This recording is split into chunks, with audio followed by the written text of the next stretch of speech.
Limit is y goes to 3 of the square root of y plus 1 minus the square root of 3y minus 5 divided by y squared minus 5y plus 6. The first thing we're going to do is try plugging a 3 in for each of the y's in the numerator. That will give us the square root of 3 plus 1 minus the square root of 3 times 3 minus 5 divided by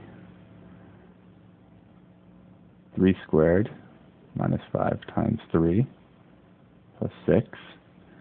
In the numerator, 3 plus 1 is a 4 under the square root, minus 3 times 3 is 9 minus 5. In the denominator, 3 squared is a 9. Negative 5 times 3 is negative 15 plus 6. In the numerator we have the square root of 4 minus the square root of 9 minus 5, which is a 4. In the denominator, 9 minus 15 is a negative 6 plus 6. The square root of 4 is a 2, so we have a 2 minus 2 over a negative 6 plus 6, which will give us the 0 over 0 indeterminate form. We will need to rework this.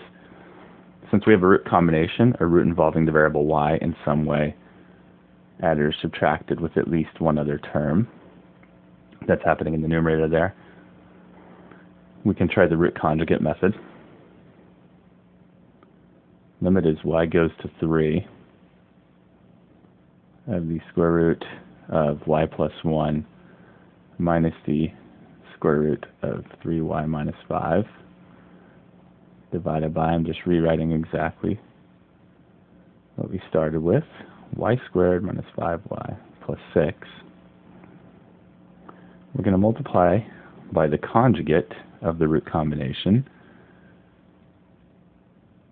Now the variable is actually contained in both roots. That's fine. You can have multiple roots. All you need is to change the sign in between them to opposite of what it used to be. And so we will have a plus in between. And we're going to put it over itself, a form of 1, so that when we multiply we don't change the value, just the look. And now we're going to multiply these with each other. In the numerator we do have a conjugate pair, so we are going to FOIL that out. First will be root y plus 1 times root y plus 1, which is going to be y plus 1. Outside will be root y plus 1 times root of 3y minus 5, which gives us a positive root of y plus 1 times 3y minus 5. Inside will be negative root of 3y minus 5 times root of y plus 1. Those can go together under a single root. It'll be a negative due to one of them being negative. And then last, negative root of 3y minus 5 times the positive root of 3y minus 5, which will give us a negative of 3y minus 5. Now, as always, whenever you multiply by a conjugate, your outside and inside terms will be equal value, opposite sign, and they will always cancel out. All this over what is not conjugates, and therefore we will not FOIL. We'll leave it factored.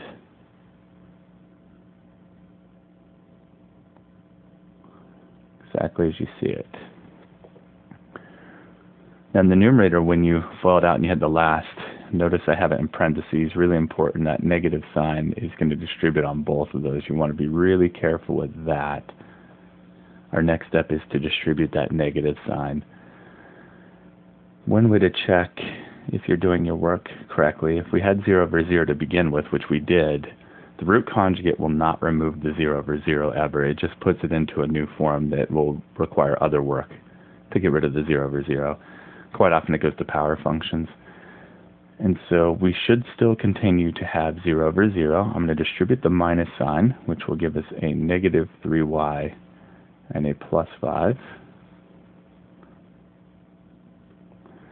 all over that denominator of y squared minus 5y plus 6 times the square root of y plus 1 plus the square root of 3y minus 5.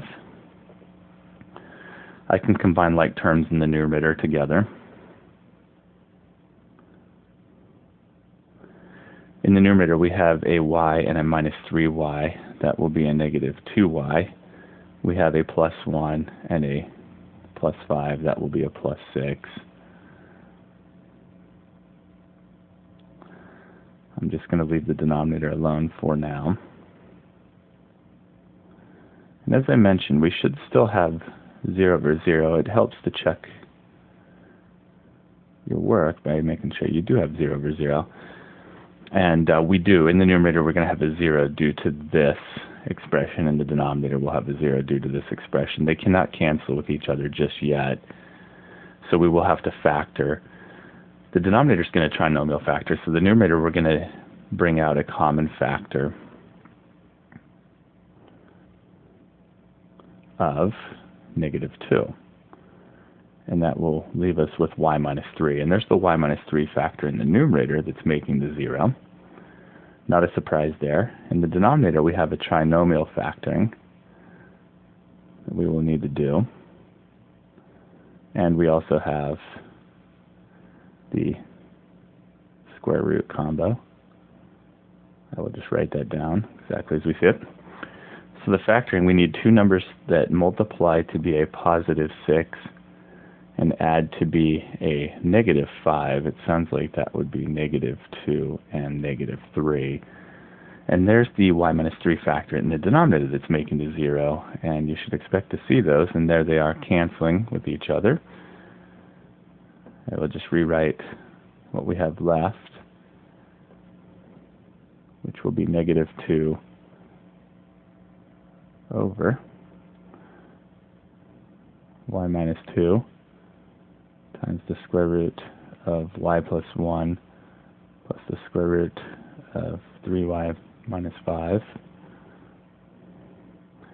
We should be able to plug a 3 in for all of the y's now, and we should no longer have the 0 over 0 indeterminate form. So negative 2 over 3 minus 2 times the square root of 3 plus 1 plus the square root of 3 times 3 minus 5. That will give us negative 2 divided by 3 minus 2 is a 1. And then we will have the square root of 3 plus 1, which is a 4, plus the square root of 3 times 3, which is a 9, minus a 5. So we have negative 2 divided by 1 times 2 plus the square root of 9 minus 5 is 4. So negative 2